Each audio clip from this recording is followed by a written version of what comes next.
Hey friends, Dean here. Just a quick reminder before we get you over to your episode that for as little as $3 a month, you can help support independent content creators like us to keep bringing you the shows you love. Head over to buymeacoffee.com/3324 and become one of our Green Room supporters. Our episodes will always be free, but your support will help us grow. Visit buymeacoffee.com/3324 or hit the support the show link in our episode descriptions. It's that easy. Thanks in advance for your support. We're celebrating Halloween with a cult film that had all the makings of a much bigger hit, but somehow missed the mark. We're talking about 1991's Warlock, and we've got some special guests sitting in. Stay with us. Get ready for the 3324 podcast, where lifelong friends Dean Legiro and Eric Kuber share their love of all things music and movies. Dean has directed short films and is a music trivia buff. And Eric, trained in audio engineering, brings his extensive knowledge of music and film to the conversation as they discuss, debate, and celebrate their favorite albums, films, and much more. Welcome, friends, to the 3324 podcast. Happy Halloween, Eric. Happy Halloween, Dean. This is it. It's trick or treat time. I mean, indeed it is. And look at the shirt you're wearing. What are you wearing there? This is the old, if you're watching us on YouTube, this is our Monster Mash 2021, the first year we started our podcast. We used to do shows on Facebook and YouTube, and we did a draft of pitting monsters versus each other, and all the people that joined us would vote which monster would win. It was fun. We had a bunch of T-shirts made up. So I had to dig it out. I had to get the mothball smell off of it. I had to wash it. Yeah, mine's somewhere buried in the dresser there. But I'm always in the black T-shirt anyway. This is my. And then I'm going to wash my car with it after we're done. That's what we're going to do with it. And also, Eric, you know what this episode is? Besides this episode coming out on Halloween, besides it being a horror episode, there's two other things, but one thing specific to us. Do you know what it is? I don't. Celebratory. It is our 200th full-length episode. Wow. Why did I not know that? Well, episode 199 just came out, so yeah. The next one would be. Who's looking at numbers anymore, right? And we're just our two episode. That doesn't include the quick hits we did, plus all the short form content we did, and the holiday treasures where we read the Christmas stories as well for the holidays. So it's actually more than 200, but 200 full length episodes. So congratulations, go us! Yes. Which means if you're new to the show, there's 199 other ones back in the back room. So after you're done with this, put your smock on and get sorting through those boxes in the back, because there's a lot of great episodes for you to check out. Also, of note, we've got guests. We've got new guests. It's always a pleasure to have new blood on our show. New blood, and they have their own podcast, and their podcast is about movies. So this is a match made in heaven. This is the Film Bros Championship Podcast. Got it. Okay, and Film Bros should tell you that right there. It's two brothers. So I want to welcome Tim and Patrick Callaghan to the show. Welcome aboard, gentlemen. Thank you for having us. 200. Congratulations. That's awesome. Yeah. 200 every week, and we never missed a week. I wish I dressed up. We'll pat ourselves on the back for that. We grind. We grind this shit out. Do. Yeah, you did.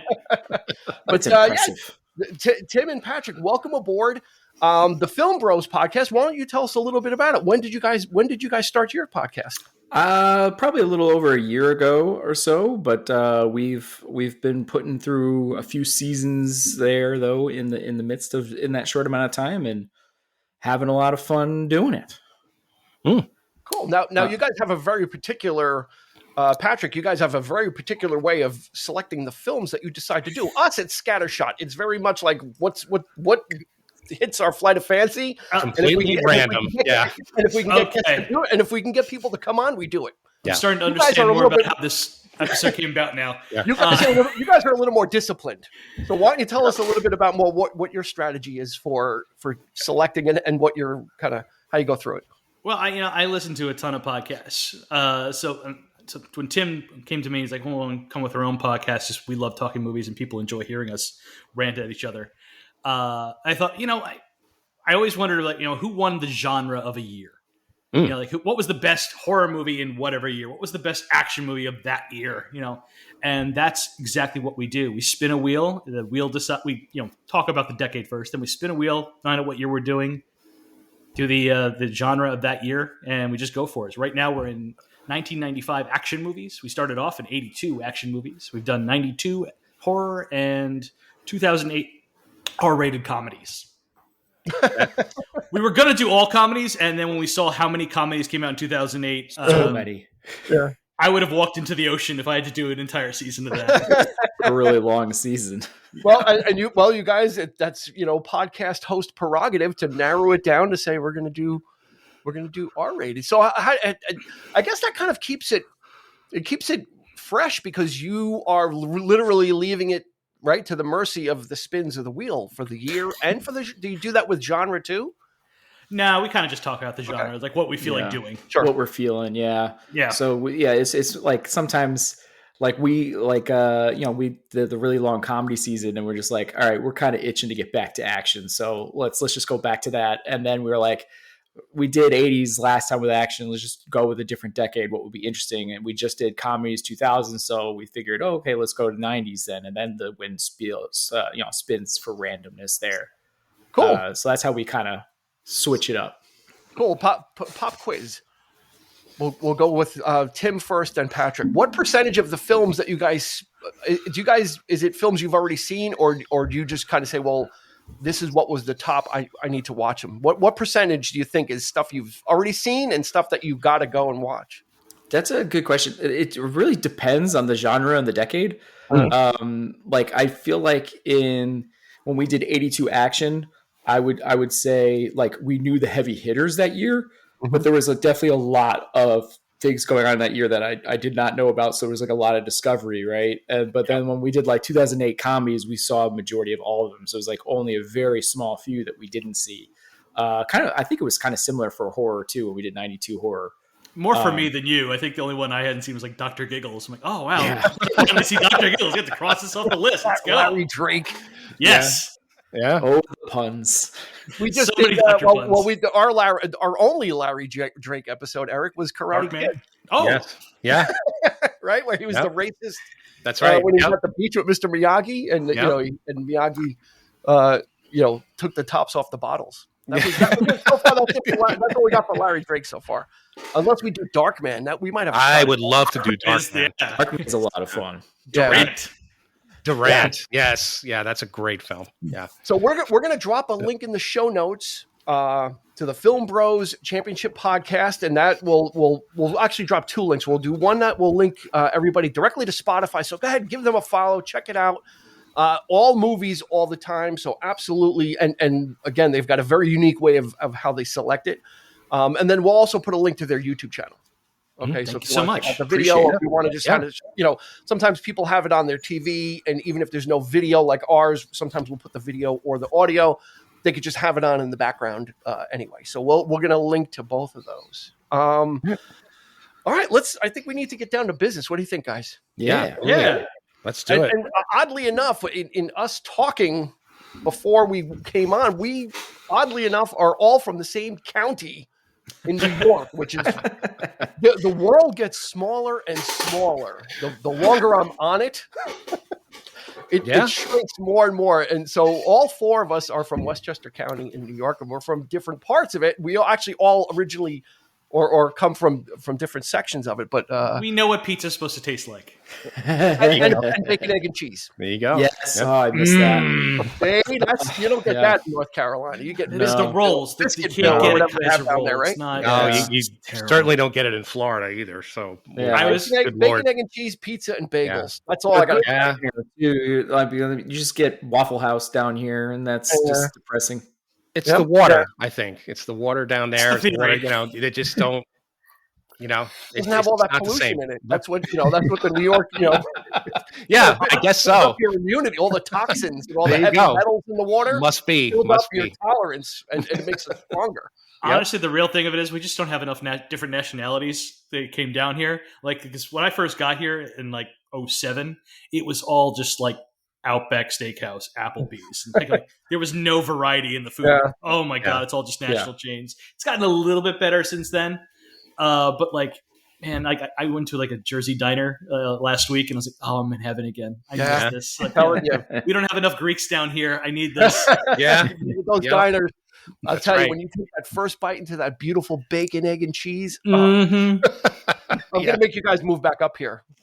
Him thinking about it, he's pretty quiet. He's like, I think I'm thinking nobody misses it more than him. Oh yeah, what is it? Steak fries and gravy, right?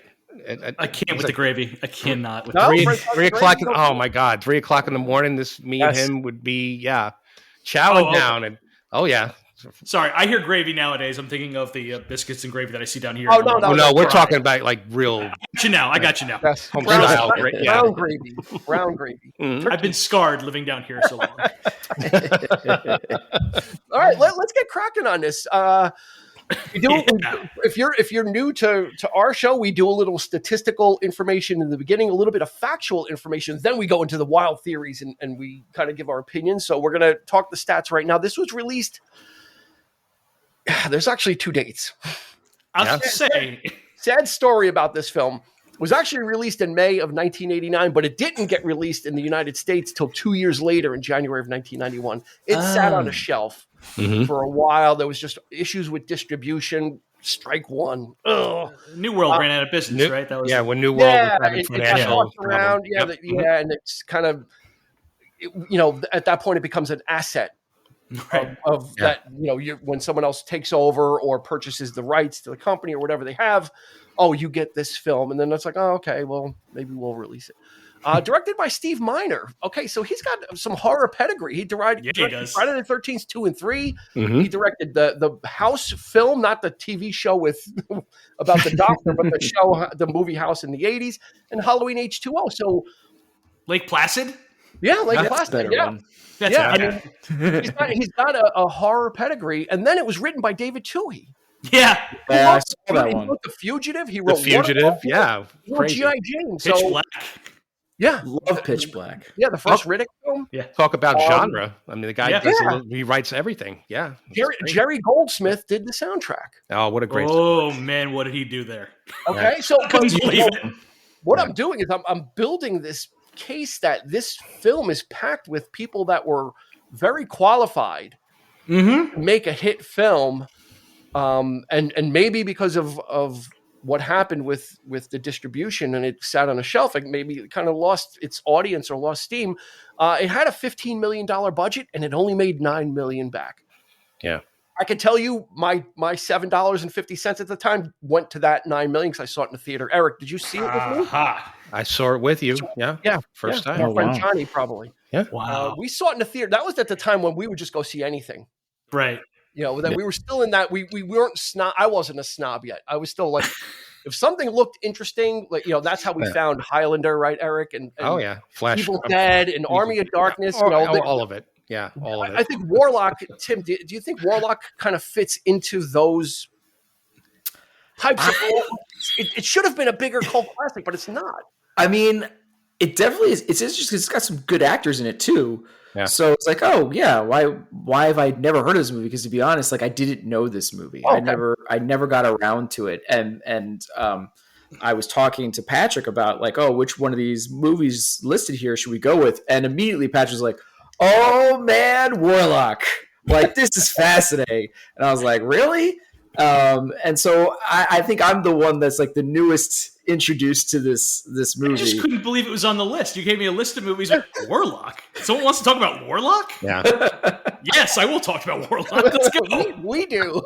Yeah, and I feel like I have a pretty good movie knowledge. So I was kind of like, this one got by me. I really didn't know anything about it. Yeah, it slipped by a lot of people. Look at the box office, and it never like ascended to that cult classic like Flash Gordon did and Highlander and all. Like I look at Eric, right? I mean, is Warlock in that group with those films? Fright Night. I mean, I put Warlock in with it.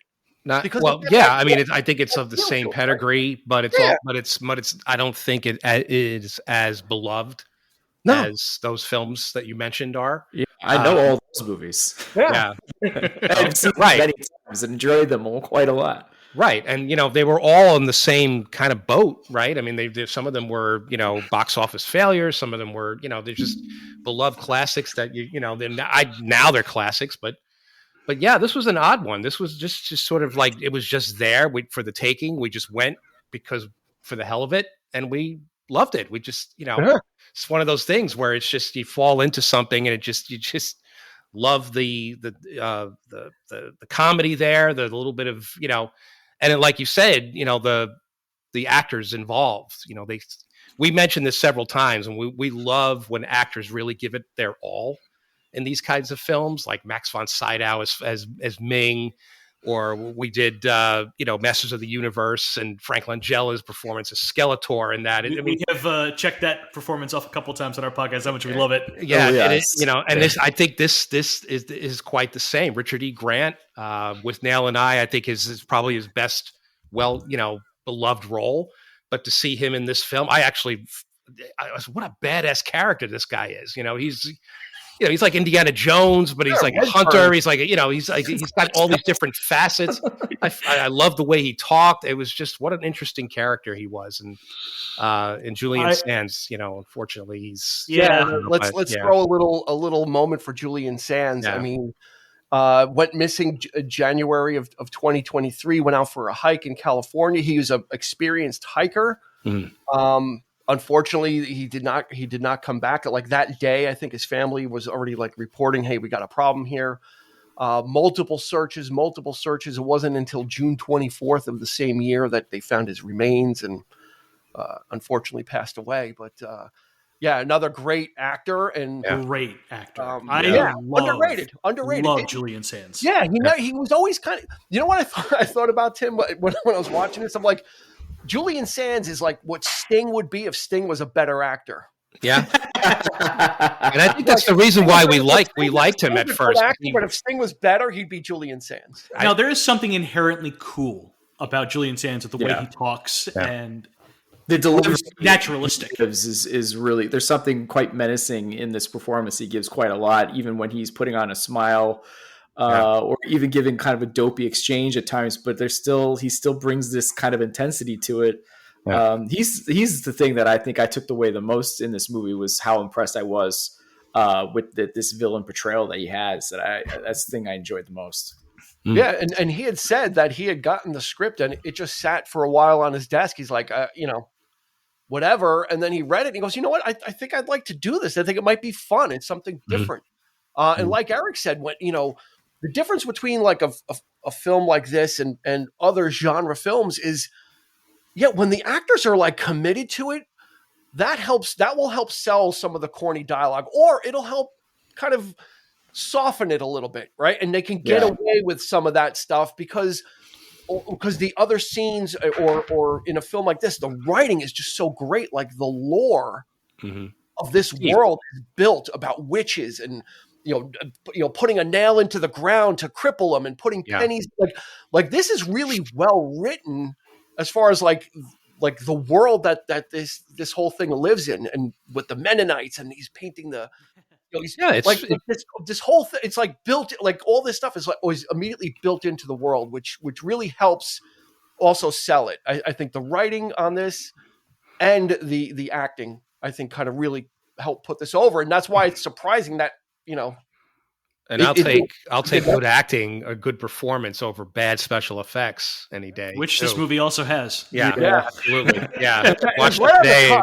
Right? I mean, it was filmed in 89, but it came out in 91, and T2 came out in 91. Which revolutionized like the digital the digital revolution was on the horizon, and the late 80s, there was still that awkward time of like, we've kind of done as much as we can with. Yeah, but still at times, like we're way into I Can Believe a Man Can Fly. And at this time with this movie, it's like, woof. Yeah. It's rough. Like, it's really bad with the flying stuff. We're not creative with something. We already know a man can fly. Why does this look so bad? Sometimes it's fine, like when he's flying around the barn or whatever, but when he's doing like when he's on the freeway or whatever, and he's like going like Count Dracula, like it's flying. Yeah. What is that? Yeah, I don't know. He's like riding Like, is he riding a skateboard or something, or like a surf, like he's the Silver Surfer or something? Yeah, it's like that stance. Yeah, and you can see that they got the wind machine going on him, and he's kind of holding a static pose. But the scene where Redfern has the whip on him, and the shot from above where he's dragging him, that was a really cool way to really kind of fudge it. And it was like, we don't have the budget to really do crazy flying stunts, so let's do it with a different perspective of the Warlock right in the frame, and he's pulling Redfern by the whip below. Yeah. That's one of the weirder parts of this movie. Is so it's a horror movie, right? But like 90% of it is shot during the day. Like it looks really good and crisp on. I'm like, what are we doing, guys? Like that's not how we build mood. You know better than this, Steve. Come on. The night. And it makes all the effects look worse than they actually should be, because you're shooting this during the day, and so you see everything like looking a little janky. Like, that's not right. I think maybe Tim, it gives it that adventure feel though instead, right? Like Patrick says, taking it out of darkness kind of removes the scary element, but then there's still those adventure parts of it, like with the weather thing and the locations it goes to. Like I was like, oh really? They're getting on a plane and going to Boston, going across country. Like okay, like you can already kick the music down, let's just go with the dots, right? Like I was surprised they went with that. It's pretty good for a horror movie. They shot in like 3 different locations. We had like L.A., Massachusetts, Boston, and Plymouth, and then they some Midwestern area. We're in Utah at the end of the movie. Yeah, it's pretty kind of crazy. Pretty wild. And but that's what I liked about this film. I think what sticks with me, and I don't watch it enough because when I watch it, I really enjoy it. It's just like it's like that. It reminds me of like the Universal Monsters kind of stuff as well, where they're not. It's not threatening. It's just scary enough, but it's kind of fun frights. It's not like I don't go for like the Human Centipede and Saw and. That's not my thing. Is like this kind of like I said, like Evil Dead, like that kind of fun slapsticky, but I love it all except for the Human Centipede. I don't. But, I do love the Saw movies, but I hear you, and I don't know. Like it definitely felt like it was trying to keep its toes in both worlds, because this opening scene, or not opening, but close to it, where he's like bites a guy's tongue out of his mouth, like okay. Yeah. Let's go. Well, we're talking to horror. And then the next thing he's like cutting the eyes out of that woman's head. All right. And then like the hand, nothing like around. That for the rest of the movie. Like, and the eyes that he's holding looks like something made by Jim Henson Company. Yeah, they look nothing like the eyes that she actually had, or even if they're supposed to be Satan's eyes, I don't know. That's it just Fozzie Bear. But that was effective. That was that makeup right there of her, like when she lifted her head and the teeth, and that freaked me out the first time I saw her. I was like, wow, this. But then for the rest of the movie, we're not doing anything close to that. So it's like maybe towards the end a little bit, like the way he dies, Julian Assange dies, is actually great. It's actually some of the best effects I think they did the whole movie. Yeah, the way he kind of dies and goes into skeleton. I was like, I thought all that looked really gnarly. I really liked it. It's just, man, I wish I had more of that throughout.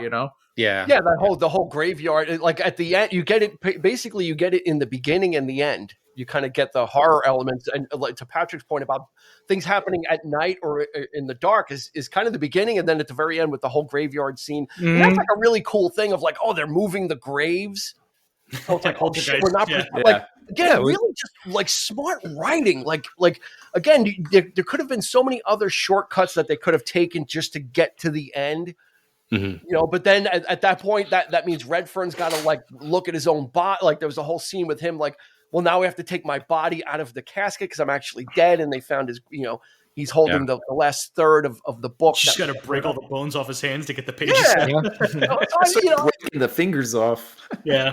I think this film really should have been punching above its weight. Like it's one of those ones that people really should have grabbed onto, but didn't. Did you guys ever see the movie Time After Time with Malcolm McDowell? Yeah, I have. Yeah. I have not. No. Okay, so Patrick, is this like Time After Time but the horror version? Kind of is a horror film as well. It's in that same vein. Like, okay, we got like there's the killer and they're both fishes out of water running around modern San Francisco in that movie. So yeah, I hear you. That is actually pretty close. Yeah. Did you ever see the sequel to this movie though? No.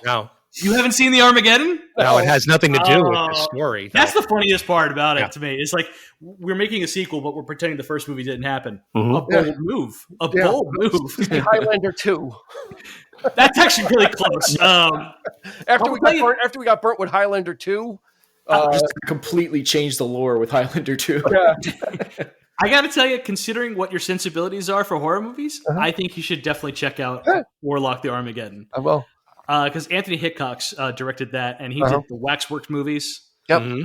Which I love those movies. They are so cheesy but funny, and they know they are. And they're like the Sundown Vampires in Retreat movie. I don't know if you ever saw that one. That's a weird one. I'll definitely have to check it out. And then randomly Hellraiser 3. Yeah. Okay. I saw the first Hellraiser in the theater and I was horrified. I was absolutely like, I love that movie. I love Hellraiser movies. I was absolutely disgusted and terrified. I'm like, oh my God. I just got the box set, the first 4 on Arrow. So did I. I got that too. Did you get the Pinhead art, or did you get who did you get on your cover? Oh, actually, I don't even know. It's been a while since I picked it up. I had to get Pinhead, but the other ones looked just so awesome. You know, they were like 4 different, like of the, you know, of the there's like 4 different covers to the box set. So I got, of course, I got Pinhead, but it was just we were doing horror movies in '92. Yeah. I do love the CD head guy. We were doing 92 horror movies, so I was hoping that thing came in time for us to do Hellraiser 3, but Tim picked it before it got here. I was like, so I haven't actually picked it up since. I kind of want to watch them all back to back. I'm dying to watch the part 4, like the original cut, or where they tried to jangle together. Yeah. Now, Tim, you made a passing remark about Indiana Jones. I think there's a decent amount of homage, I think, in here. Yeah, the bullwhip, but the whole adventure, the quest type thing, going from location to location, the gadgets, like just he's got this kind of compass that can track the Warlock and the traveling too.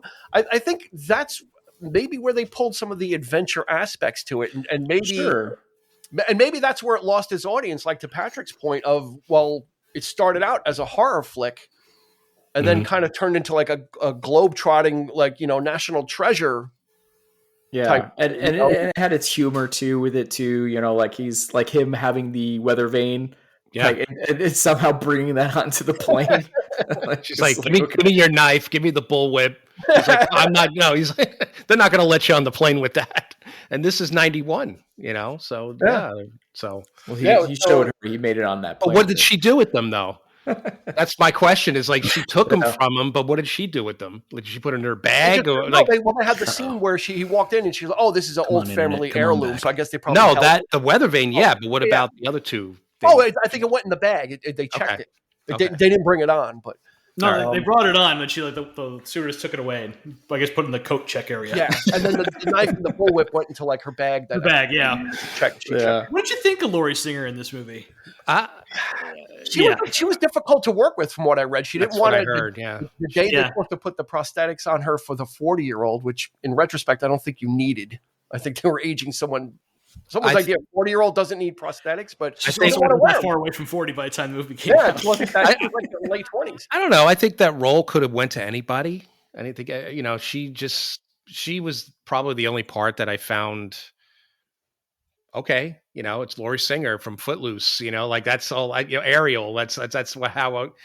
So I'm like, it's cool that she's in this, but it's like, what else is she really? She's done some things, but it's like I don't know. She more or less retired from acting, or she made a lot of. She became a director. She did some documentaries, which actually won some awards, and she got a lot of accolades. But yeah, she was probably the most underwritten. I think. I think her character just does mostly reacting to things. Right? I'm getting out of here, and hey, we got to go, and hey, like, so she kind of is, she's supposed to represent us, right? And also represent she's a diabetic and carries her insulin everywhere. Yeah. Which was an interesting touch. Yeah, it was, but then you find out, but it's really cool though. That's a plot device for the end, right? Because she injects him with the salt water, so that was clever. again, the writing, So. Since this was probably made in like written originally in the mid '80s, she was probably a junkie at first, and they were like, "No, we're gonna you're make her diabetic now." gotta lighten that up a little. Exactly. Oddly enough, it's a little too heavy for this. Speaking of, this is a stretch. Speaking of junkies or junkie roles, Anna Thompson is in this. She's the wife of the priest at the end, and she was in The Crow, and she was in Unforgiven. She was the Fun Boy's girlfriend. Yeah, in The Crow, and she was in the mom. Unforgiven. She was the prostitute that got cut up. Right, the face. Yeah. She was the wife at the end when Julian Sands like, there's two, and you want them to be slugs of heaping flesh. I'm like, like one of my favorite parts of this movie too is where Julian Sands like bursts through the door and then just carefully puts the cross back on the wall.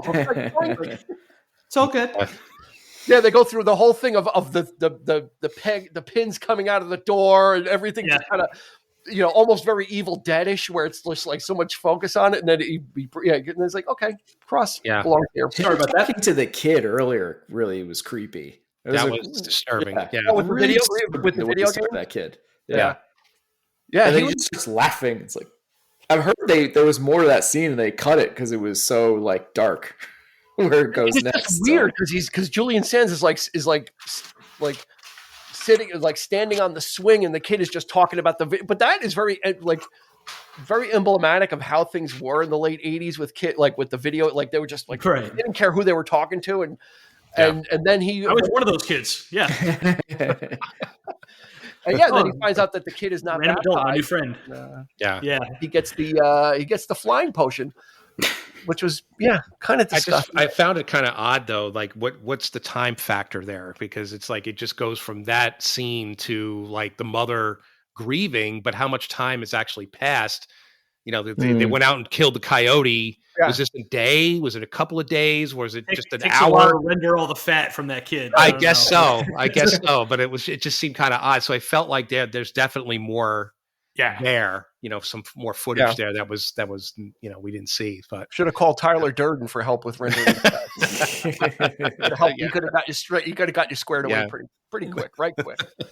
But all those little flourishes, and that was an extended scene of him talking to the kid, and the kid's like, "Oh, it's your turn, and you punted and did this," and just developing that thing instead of just a straight, usually straight horror films is like, let's get to the killings, right, and kind of.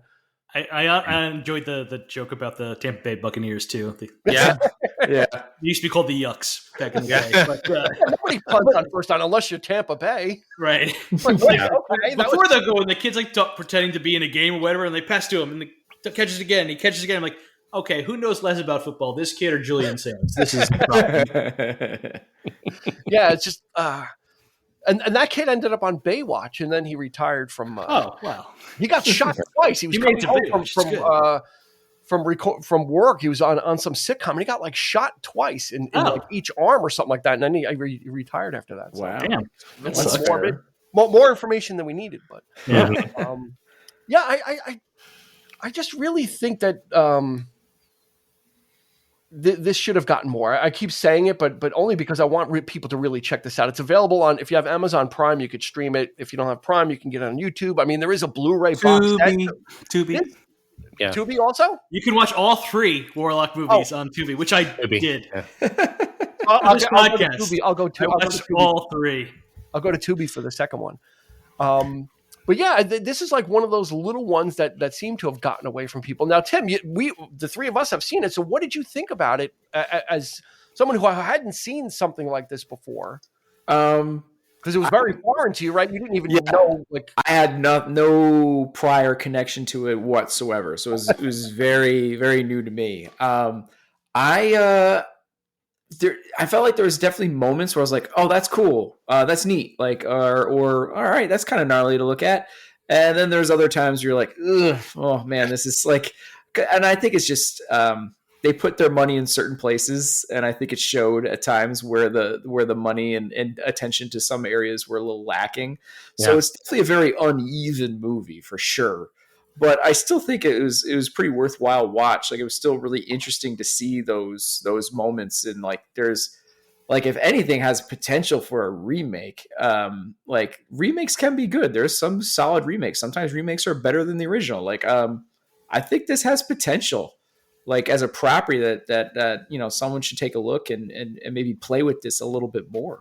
Yeah, it could even be like a short series on Max or something. You know, expand the time. You know, especially because as you were saying, the lore builds. There's so much lore built clearly right from the beginning.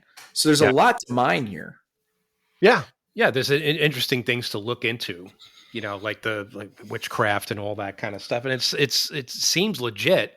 You know, you see it in other films and other TV series and things like that. So I felt like that was probably the best part is they obviously did their homework a little bit in conceiving some of this stuff. And I love the whole bit about, having the name of God, appear on the book that will undo creation. That was more or less a Raiders of the Lost Ark moment for me, but it was definitely an interesting, plot point. I thought there's like a whole storyline that they only hint at where they clearly knew each other for a long time. His wife died and he knew his wife, and you only get like a little bit of that. Like, would have been interesting just to know, well, what the heck happened there?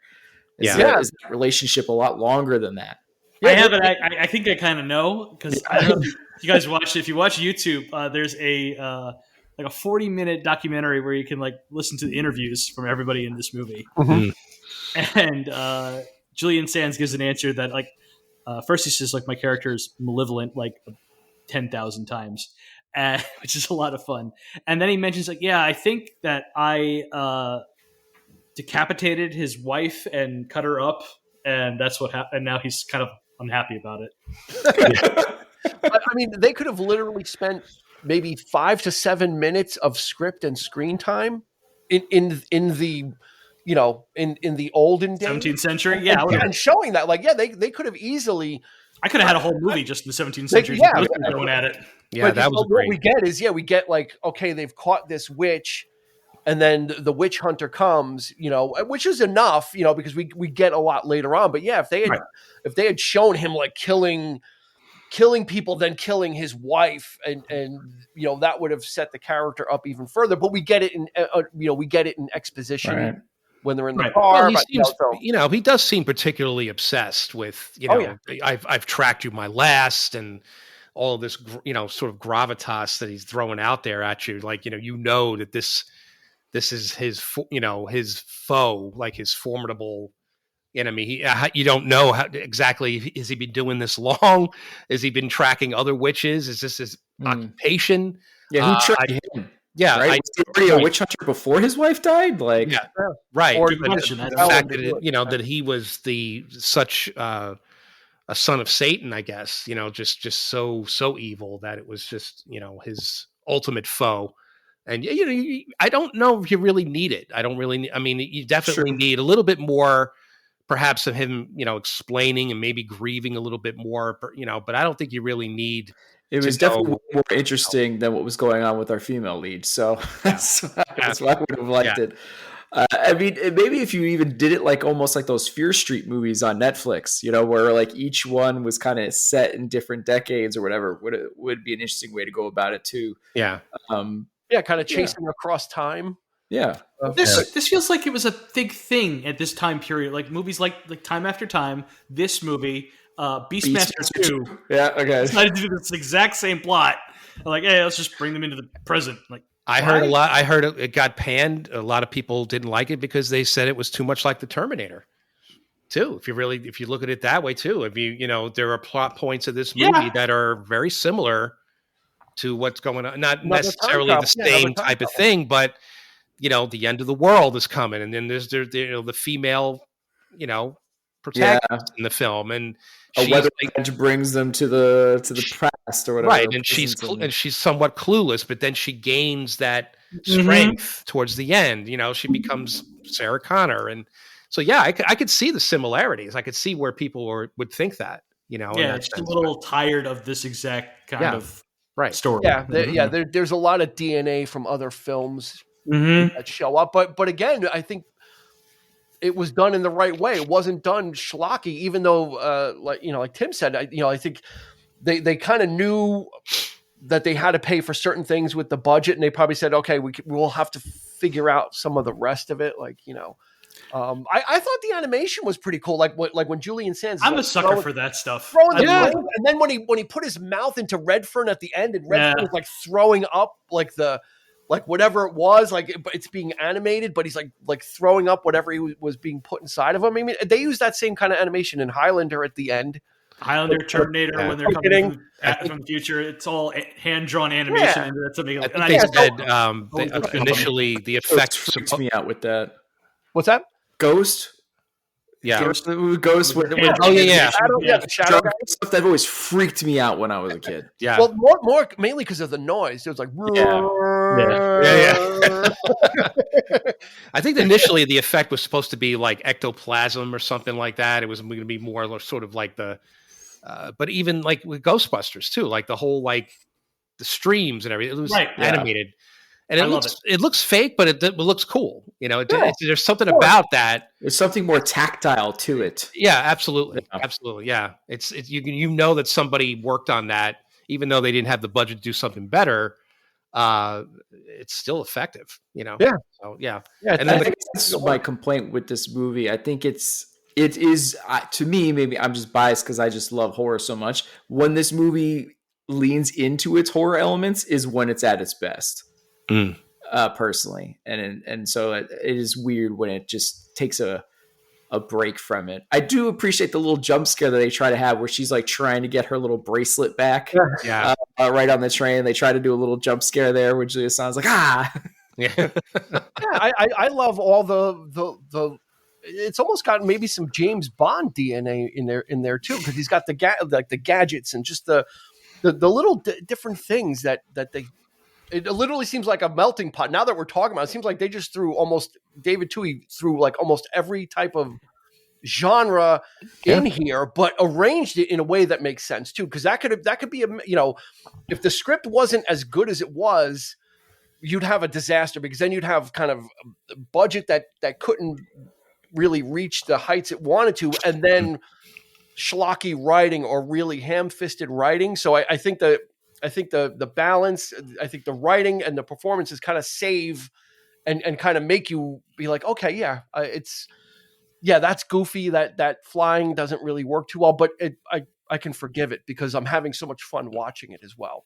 Fun in a good way, not fun in like, wow, you have to see this. Like, I'm never bummed out watching Julian Sands. Yeah. I mean, it's weird. Like the guy could be in like is it a room with a view? Like there's like Boxing Helena, and all of a sudden in this, what was that? Boxing Helena. He was in Boxing Helena. Well, that's a really weird movie. But yeah, hell yeah. The guy could just do anything. He was up for anything, and he always gave it his all. And this, he brings immediate gravitas to it. So everything he does, he never went down to the material. He always raised it up. Yeah, and that's what's important. And you did a bunch of TV shows, like where you just show up for an episode here or there, or a miniseries, and just like always made it better from it being in it. God, I miss him. There are scenes in this movie. I was watching it today when I wasn't looking at it. I got up to get a glass of water or whatever in the kitchen, and I'm listening to him talk, and I heard Loki. He sounds exactly like Hiddleston, like Julian Sands. Yeah, there were certain things, the inflection of his voice to whatever. I just heard Loki. I'm like, damn, he sounds, Well, this is the Marvel method. Like, we got some silly dialogue. Let's bring in some classically trained British actors to make it sound believable. It's like, to tie that all together, Richard E. Grant played a version of Loki in the Loki TV series. Right, yeah. Right. He played the classic version of Loki, the comic book accurate version of Loki. Oddly enough, in the very beginning, when they got the very beginning when they're in Boston or Salem, wherever they're supposed to be, when Plymouth. The Plymouth, where the three guys are walking, anyway, I don't know. The three guys are walking through town. I think maybe Tombstone might have stolen that from them. There's the one guy, Ian Abercrombie is in. Mr. Pitt. But he's Mr. also Pitt. He's in Army of Darkness also. Sure. Yeah, he's a wise man. Yeah. Chin. He'll always be Mr. Pitt to me. He was also the Emperor in the Clone Wars. The Clone Wars, yeah. He did the voice of Sidious. Was there something going on with cats in the beginning of that movie too? We're gonna burn you with. We're gonna hang you, and then we're gonna burn you above a basket of live cats. That was so weird. that was a moment that was like, wait a minute, what? That's the stuff I love though, when they bring in those kind of weird details, like this is clearly somebody read some book, like just like the hammer into the footprints. I'm like, what? Yeah, that's cool. Cool. Like I kind of like that too. And they probably were like, we don't have the budget, so we can just say it. Yeah, like, we never say it, but it's effective though. Because harming a cat or killing to pick his feet up, and he's got like a wood board on it to like not get the pain or whatever, which is an interesting way to evade. Okay, explain why, but you just kind of go with it. It's like, I guess putting the board on or having his feet on something solid or whatever. Right. Like, I wonder if any of that was improvised or like, made up on the day. Like, oh, what if we did this? Because we can't do something even. So I think it's that kind of stuff is effective. You look for creative ways to make it work. And even in the very beginning, when they have the thumb and toe trap, and I'm like, oh, that's definitely a real thing that really did to people. When he had it on like halfway, and he's like walking, and then he looks up, and he's like all the way up the hill already. Like he made it that like that was pretty quick, Well, I always thought about that. I'm like, why didn't he stop to do it? He probably wanted. I thought he probably needed to get away as far as he could before he could try and take him off. Like, because that was a great scene. That was very. Infinity War when they're all on top of him and they're trying to it was almost like trying to take the glove off of Thanos. Like they're all on top of him, like get his shoes off, and they're trying to put the thumb screws on him, and he's and then he finally gets the gaze of the Mennonite guy and the black again, just a lot of really great scenes that kind of carry you, and I think it helps you forgive some of the things that are lacking, because the things that are lacking aren't so offensive to the budget and to what they're doing. It's just kind of like, oh, a little hokey, and but I think the high points more than make up for it. It doesn't bring it down. He's like, well, I got to help and save this Mennonite man, or he's gonna die. So you got it, girl. Don't worry. Go get this really scary warlock. I'm gonna save this guy. You go finish up. Like what? It's like get a hammer and nails. She goes, how about a shotgun? You're a very trusting witch hunter. Okay. But then that whole thing, I need brass keys. Like they have all this stuff figured out. The pennies thing was weird, right? Yeah. For errant magic, it'll protect you from any errant. I guess something maybe that goes astray. If it must be something where I missed the dialogue. He knows what the penny is made out of to know it worked. I don't know, but it was interesting. Yeah, I totally whenever I watch it, I just totally buy into it because he just sells it from the beginning. I think from the beginning with the compass, that kind of sets the tone for he's got gadgets and he's got all this knowledge, and I need that. Was there any blood, and he's scraping it off, and he kind of is it's like a CSI, like a detective too, right? Scraping, he knows what he needs to do, and he has all the knowledge, which would have made for an interesting backstory. Like you said, how did he?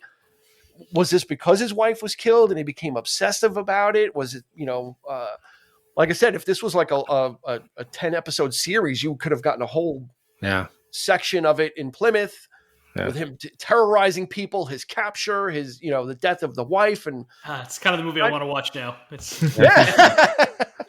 You guys should pitch it. Go ahead, but come up write a treatment and 17th century Warlock prequel. Let's go. Yeah, season 1 could be just the whole prequel thing, and it would be very compelling. But and I think it's all the gadgetry and all that kind of stuff that keeps you hooked in, and it keeps it from becoming just run of the mill. And like I said, there's the nods to Indiana Jones with the Well, Dean, you mentioned Universal Monsters too. What's that? You mentioned Universal Monsters. I wonder if Renford, thank you, was an inspiration for Hugh Jackman's take on Van Helsing. because he had all the gadgets too, right? He had the big hat. He's like badass. He's got the crossbow. He's got, just the look of that always reminded me of that character. I think that's supposed to be Solomon Kane that they're ripping off of, which is another witch hunter character. I never saw the movie. It's supposed to be pretty good, honestly. Yeah. But yeah, it's the big hat, and like I don't know if he has the gadgetry like you're saying, but I think what's the original Van Helsing and the Dracula has odds, like he had medical gadgetry, but I could see the same kind of vibes that you're talking about. Peter Vincent, right? And Fright Night, he's got all the he's got all the props, right? From, gag props, but the props work, But yeah, I mean, I just think that's one thing I think there's definitely an one thing lends itself to another. If you're a film buff. Somebody's got to be looking at that kind of stuff and just we got to I like the design of that or whatever. But yeah, I just it's obvious that they did this with Warlock, that they pulled from things and said let's take some of that. And let me pull from here. David Toohey absolutely kind of cobbled together a lot of his probably favorite influences, but like I said, it just works, and it's for me it's fun to watch, and that's what I like about it. Is the performances are engaging. Richard E. Grant is really good. I mean, he must have been sweating. Right? Like 50 pounds of fur. in California. LA shoots were rough. Yeah. Well, there is that scene where she like lays her head on his shoulder, right? And she gets a good sniff out of it. And it must stink, when they're on the plane. Yeah. So she's like, woo! Yeah. I think it's a movie that kind of gets it takes off and it doesn't stop. I think that's one of the good things about this film too, is you don't get really any lulls. So that also kind of helps, it's well paced. So I think that kind of keeps you involved and not thinking too much about, something that is a little goofy. Like it kind of goes by you pretty quick and you're already moving on to something else. I think that helps too of this movie. It really has a breakneck pace that really kind of, I think the biggest problem for me with this movie is that Julian Sands is so good in it, and when you're not with Julian Sands, you feel a little cold. Like, when are we getting Julian Sands back? That's the stuff I love. Yeah, I want to see him Demons more or something. This movie comes alive when he is on screen. Yeah. He's that good and that charming. Yeah, I think it's like, well, he's got to kill another kid. He's running.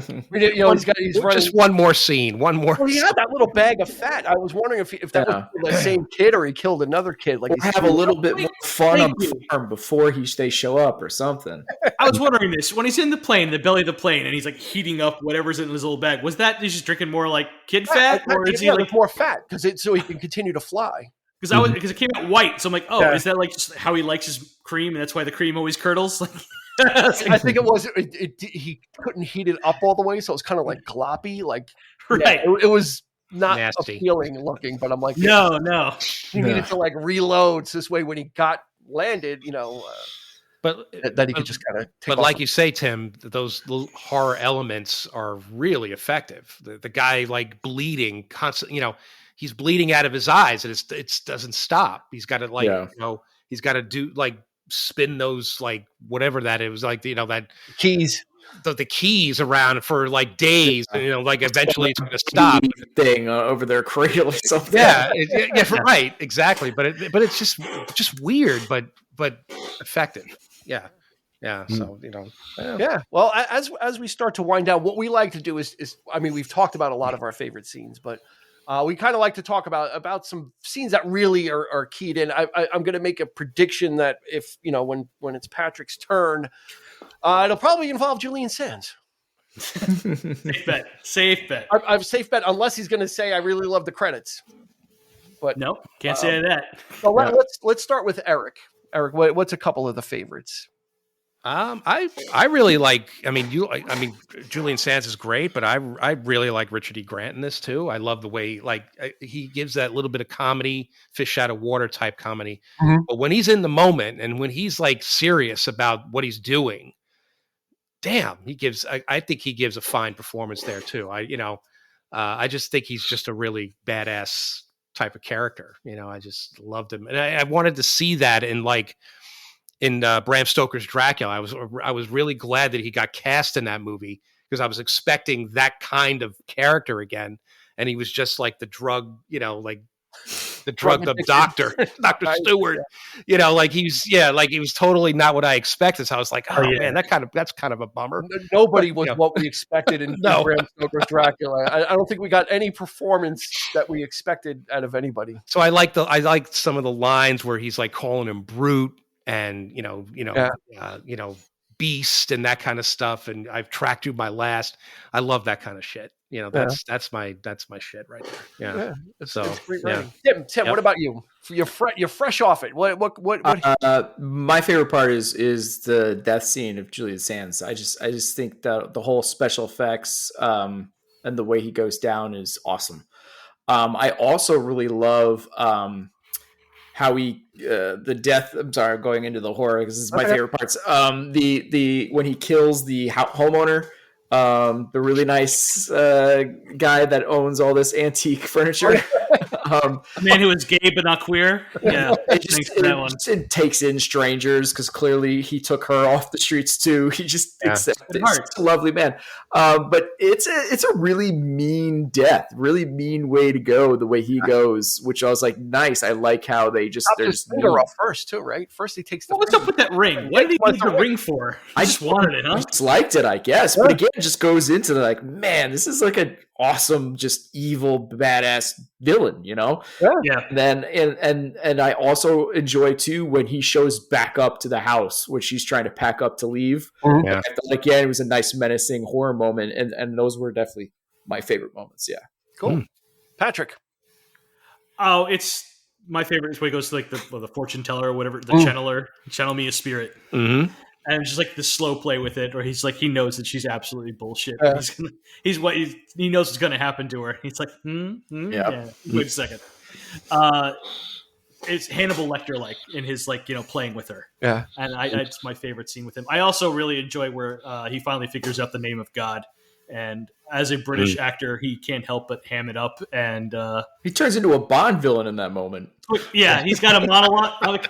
That's the ultimate death for every British actor. He's like, oh, I got a monologue before I can actually enact an evil plan. You actually I know thee. Go big or go Just home. say the name, man. You got it. You're on the 1 yard line. Yeah, we got to give time for the heroes to kind of get themselves back together. That's why. So it's the talking villain. My favorite scene is the barn scene, but it's everything that happens before it because that shows how well this was written. Is the father is walking, the Mennonite father is walking around, and the milk is curdled and the horse is sweating. It builds into the lore that this shit is real. Mm-hmm. Right? And the son's like, oh, Dad, this isn't. He goes, son, when the horse that sweats and this, that, like, he goes, and you know it, like, what this is. Like, It's like, this isn't just like some weird fantasy thing. It's like there's people that believe this or right. We're aware of it. And that's when he gets the bucket out and the ladder and he paints the pentagram, like for me, that just really just helped. Like, it helps ground the film. Like that there was people that understood what was going on. It wasn't just, here's the dopey people in the house that are going to get waylaid because they don't know anything. It's like, this guy actually knew. Yeah, it's timeless. And it's kind of ironic. And then all of a sudden, like, the guy shows he did everything he was supposed to, and he got like instant service because Redfern showed up. Yeah. 2 minutes later, oh wait, there's a pentagram on that house. Pull over. But I just really like that because it added to the authenticity and it added to the lore that people were aware of these signs and what they believe and how it tied into their religion and how the father still believed it and he knew what it was. And it's like, we got to take this shit seriously. Curdled the milk is one thing, but then the horse and all the other stuff that's going on. It's like, well, this shit's getting real now. It's also a really great juxtaposition with that scene. And then when they're on the plane, when Redfern sees the cream that went bad and the blue flame, and these are all modern, like just regular people, like modern stuff, but which probably wouldn't mean anything, but he knows that it means something, and that's that was an interesting. And he started turning into like Man on a Plane kind of. Yeah. Yeah, he started like freaking out. He's like, "Oh, this, he's here. Something on the wing." Yeah. I was expecting Julian Sands to be flying out the window. Like, you guys, like Nightmare at 50,000 feet. Sitting on the wing. Twilight Zone. Yeah, like you see him like flying like I was expecting to see that. I forgot. Me too. I forgot that might have happened, and I'm thinking I'm waiting for it to happen, and it didn't. And I'm like, oh, okay. So where the hell is he? I forgot that he's stowed away. Also, so I thought, is he like hanging on to the fin, or is he in the back, like underneath, chilling with the baggage, curdling his milk? It's real simple. He's in with the cargo. He's in with the cats and dogs. Yeah. So guys, what would you? Okay, so you score films, right? So what would your rating be for this film? Oh. That's interesting. I did take notes, but I didn't go into our scoring categories. I mean, usually it's hero gets a score out of 5, right? Then villain gets a score out of 5. Okay. Then there's just an general kind of action type category, scares, whatever, and then we kind of usually do side characters is like the final thing, and then that's how we kind of calculate it. Okay, let's do it. I mean, Hero. Okay, I'll walk you through Hero. What do you think? Hero. 1 out of 5. Okay. 2.5. I was going to say 3. Okay. Yeah, it's not like he's bad, but at all. I just think there's like a lack of development with the character, and the pelts is interesting, but not the most flattering look. And I would say that. It's weird when they go how hard he chooses to go with the Old English, and there's some times where he's going really heavy with it, and other times he kind of starts to relax it, and I'm like, all right, what's going on? And so that's kind of where I would dock it a little bit. Yeah, when he broke the table, so he broke it. Patrick, Hero, 1 out of 5. You said 2.5. 2.5. Yeah, he's just right down the middle. I could have, I don't know. Fish out of water. I'm like, all right, we're doing this again, huh? Okay. Yeah. I think to your point, I think, or to Tim's point, is we got a character that had all this knowledge, but we don't know how he got the knowledge. Yeah. Right? And he kind of knows all this stuff, but we didn't really get to find out the background of how it dies off screen. So we have an idea of a motivation, but again, we're kind of understanding this kind of out of he doesn't want to reveal any of his background to her. So it's all right, well. Yeah, because there's like a weird tidbit that apparently she looks a lot like his wife, and apparently even the same breasts. Which is a crazy Julia Son line too. I was like, wow, okay. He just goes ham on these people. He brings out all the ammunition to get them to get unhinged. Okay, so villain, 1 out of 5. Patrick, 5. 4? No, I'm gonna go. Yeah, I thought you were gonna be a total homer. I needed more Julian Sands. Okay, so like not giving me enough, I gotta duck you down a point. But you're penalizing he's him. A lot of fun. You're penalizing him. I'm penalizing the movie. His fault. I'm penalizing the movie for not giving me enough. I agree. It's not his fault, right? It's I would agree on the 4. I would give it a 4. I think there's some things holding it back to this villain going another level, and it's probably again that we are such horror fans that like we just love when you go and just lean into that horror, and it just doesn't really quite go there enough, especially in that midsection of the movie. Yeah, it was kind of for horror fans. This is kind of shit or get off the pot, right? Mm-hmm. Kind of like like you said, like if it's going to be horror, give me horror. If it's going to be kind of fun, rollicking adventure, well, then give me that. And they kind of have a foot in both. But I'm that guy. Right. I'm the guy that, like you just give me enough to scare me, but then have a good time. What other categories do you do? Action, just general kind of horror scares, at least when we do horror seasons. So for scares, this is going to be like what, a 2 for you guys? I was going to go middle again, 2.5. Because there's the beginning stuff I really like, and the ending in the graveyard is fun. Yeah. But there's not enough of it. So it definitely gives some nice gnarly moments. It's just kind of lacking. We don't exactly go, but when we say scares, right? It's not like we literally got jump scared or anything like that. Because like we're so desensitized at this point in our lives. Like there's very few things that ever like actually scare us. If anything, we might go like, oh, that was kind of creepy. Was that creepy, Patrick? Yeah, that was kind of creepy, Tim. Like, I mean, that's kind of what we're like at this point. We grew up with like, I mean, I was like a little kid being sat in front of the TV to watch Freddy Krueger movies with my sister on a sleepover. Like that's kind of what we were kind of ingrained in. So yeah, but it's just kind of the general feels, creep out factors, like we might not have jumped scared, but I like that moment. I kind of dig it, like that kind of a thing. Like, so I'd agree. Yeah, like kind of like, oh, that was cool. Like, oh, yeah, shit, that was cool. Okay, cool. All right, well, there you have it. If you want, supporting character would have been the last one. So again, supporting character. So is Laurie Singer a supporting character, or is she's technically the female lead? She is definitely, but I would have given her a supporting character. Because this movie just feels like it's definitely about Redfern and the Warlock. Lay into us. What's her score? I would have also given her just a mid score of 2.5 because she does do a decent job with the comedy, but there's just not a lot of character there. Yeah, like we don't know anything about her other than that she was just renting a room from this guy. We know she went to 2 years of high school, and that is as much of her backstory as we know.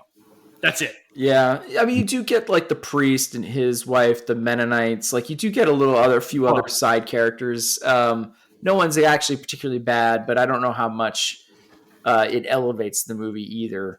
I'd probably go more 2. Mm-hmm. Okay. So I would have given like 11.5. Tim would have given like a what? Oh yeah, about the same score actually. Very much up her time. When I was thinking about it, like she's very prototypical 80s, but I think she was specifically written that way because by the end of the 80s, people really weren't like that. So I think she was written to be that way, like on purpose. The way she's dressed feels like it's 5 years too late. Yeah. From 89 when this was originally exactly. That's why I felt like it was intentional, like that they weren't just trying to put the jargon, and I think they kind of wrote her that way. Of here's like a tip, she has like that kind of 80s lackadaisical attitude, and she's dressed like Frankenhooker at one point. So listen, everybody out there, if you want more of that, if you want scores and you want to hear great breakdowns of the films, check out Tim and Patrick, the Film Bros Championship podcast. It's on all the major platforms. Like I said, we're going to put a link to Spotify. We're going to put a link to YouTube in there as well. Guys, thanks a bunch for hanging out with us. We appreciate it. You're welcome back whenever you want. Thank you. I'll try and pick a film less obscure. No, more obscure, the more fun for me. Who's talking about Warlock? Like, there's a million podcasts about like The Exorcist, a movie I love, but I'm like, we did it already. We've heard lots of people talk about The Exorcist. No one's talking about Warlock, and that's why I was delighted. Like, Warlock, absolutely. Yeah, I totally got excited. And Tim was like, I have no idea what this is. I had no base. This is our space. No one else is doing Warlock podcasts. We got it. We cornered the market. I think it's so cool. We got to go back. We got to do Warlock the Armageddon. We absolutely can never do Warlock 3 together. Let's never do that. No. That'll be my pain by myself. Let's just, Bruce Payne took over the whole... It's a real piece of shit. Ashley Lawrence from the first 2 Hellraisers is there too, playing a college student, even though she's in her 30s. It's real. Yeah, and Laurie Singer was pushing 30 in this, and she's playing a 20-year-old. So I went to look up her IMDb. I'm like, she was like 28 when she made this, or close to it, or whatever. So that's like, she's already closer to 40. It used to be kind of the norm though back then. It's kind of insane how old people were playing certain roles. You're like, what? Yeah, in Greece, everybody was almost 30. Yeah, that's like the biggest stretch. But Tim and Patrick Callaghan, thank you guys so much. Thank you for having us. It was a lot of fun and a lot of fun to geek out with you guys. And I'm glad that Patrick was jazzed about it, and I'm also glad that Tim got to see a film that he hasn't and kind of put that and maybe revisit it down the road somewhere and be like, kind of fun. It's a fun watch. Yeah. That's one of the core Julian Sand movies that every Julian Sands fan needs to see. Like, we have a movie that we're doing later in our season, and it is Top Dog, and that was rough for me. This was not rough. I enjoyed doing this one. Did not enjoy Top Dog. Top Dog was with Chuck Norris, right? Yes, it was. Yeah, it is a garbage movie. Wow. They made a Chuck Norris movie where he teams up with a dog, and they made it PG-13. Just hats off. Oh, it's so bad.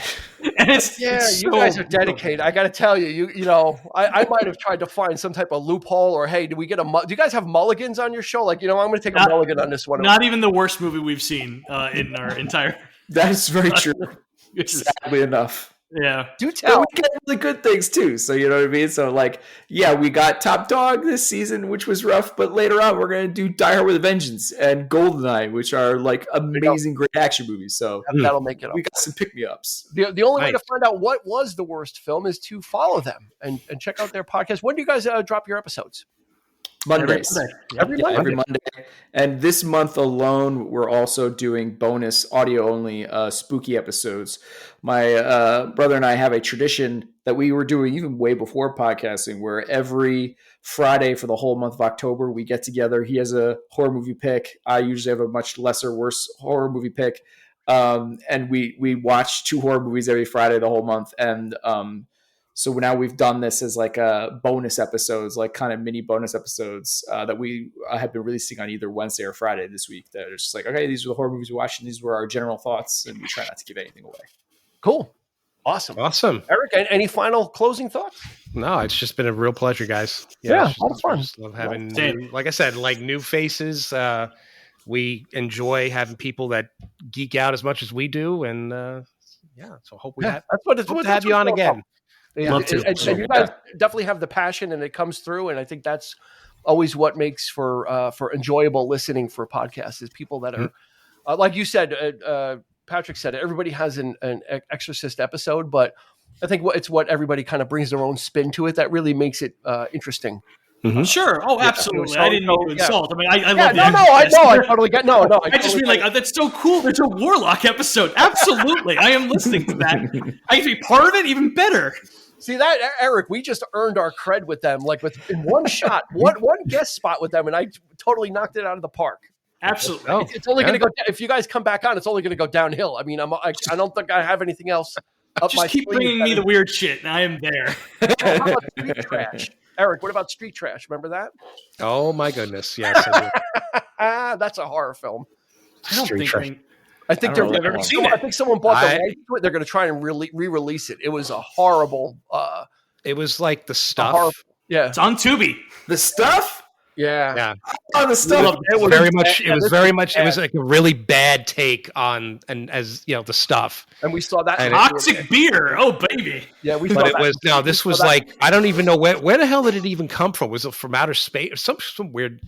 It was people. It was technically supposed to be a movie about people living on the streets. Yeah, like homeless people. And you think that's what the movie's about, but they find this stuff, this green glowing stuff. It's in a bottle or something. Isn't it like it's in a bottle, they drink it, and then people just melt. They just like every time, and it's disgusting. It has no point to it whatsoever. It has no budget.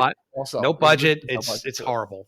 I'm gonna love it. There you go. I gave you one. So I guess it goes in my future. Yeah.